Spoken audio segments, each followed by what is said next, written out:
Hi, this is Mark. A little quick update on my tomato plant that I broke the branch off of. This is about 2 weeks later. I took this out. My previous video. It's all wilted and broken off. I did have to trim off a couple branches, like this one right here. But I put the cloning powder right here, which was really cheap. It was like $3 or $4 for this little thing.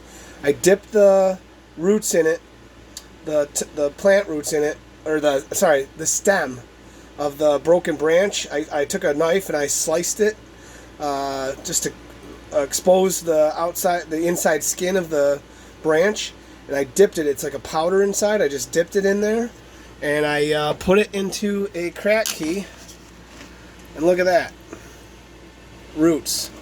So what's cool about this right now is this is actually now a clone. So it's just as mature in its life cycle as my big tomatoes outside. So I'm going to have to find a new home for this guy. There's a couple flowers on here. I don't think they made it. We'll see.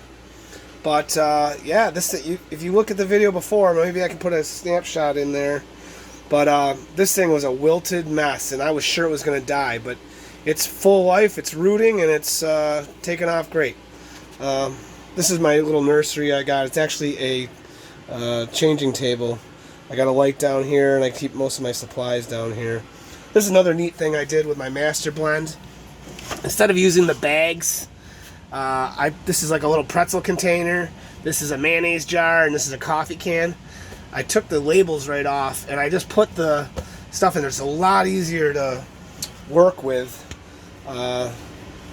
than the bags. The bags are very messy. But all right, that's it. I gotta go to work. Have a good day. Bye.